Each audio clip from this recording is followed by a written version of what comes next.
Donald Trump and his administration have changed what it means to walk down the street in America. 374 days ago, an American citizen did not need to worry about carrying a passport or worry that they would be pinned to the ground for being unable to prove that their hometown was in fact the only home they have ever known. There's a moment in every hearing when the room shifts, not because someone shouts, not because of applause, but because one sentence forces everyone back to first principles. This was one of those moments. The debate wasn't really about tone. It wasn't about theatrics.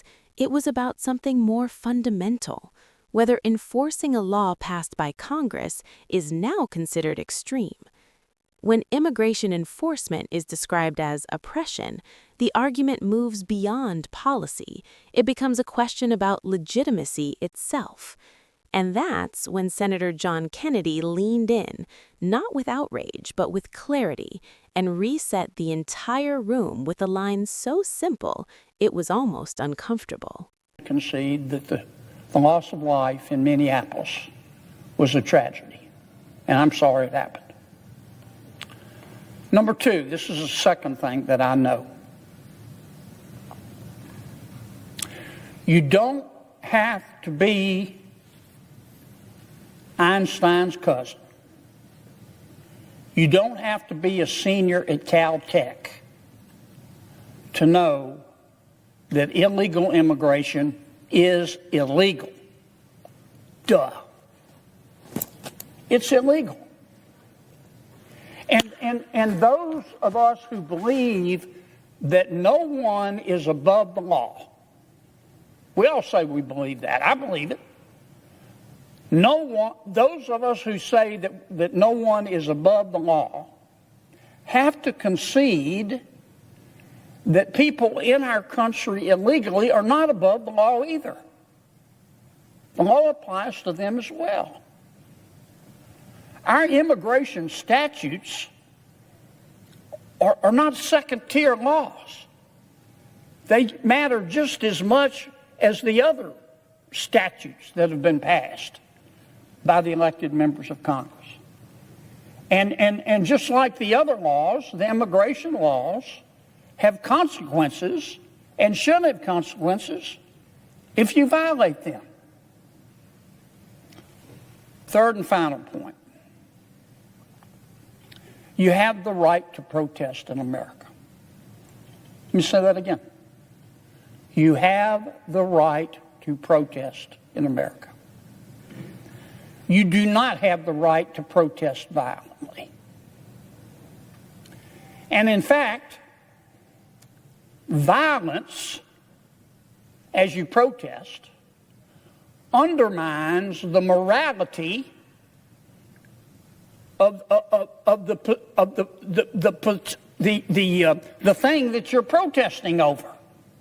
Let me say that again. Violence, if you choose violence when you protest, that undermines the morality of the movement that you say your movement is based upon. You know who else understood that? Dr. King. King understood it. Gandhi understood it. Mandela understood it. Violently protesting, not protesting, but violently protesting undermines the morality that you say your cause is built upon. It's also dangerous. It's dangerous it's dangerous and it's stupid. It's 12-piece bucket of stupid. Because when you protest violently, when you interfere with a cop or an ICE officer, it's not going to end well. It's not. Under the best of circumstances, these officers are trying to enforce federal law.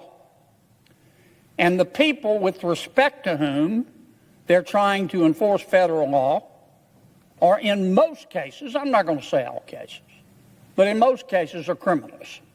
Not criminals because they're here illegally, though that too is a violation of our law, but criminals because they have violated other laws, in many cases felonies. And those ICE officials, those cops are scared. They're scared. They're dealing with someone who could be armed, someone who could be dangerous.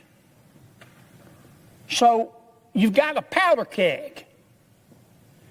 And when protesters choose to protest violently and harass those ICE officials and blow whistles in their ears and block their way and spit in their faces and curse them and curse their children, they're giving off sparks in a powder keg.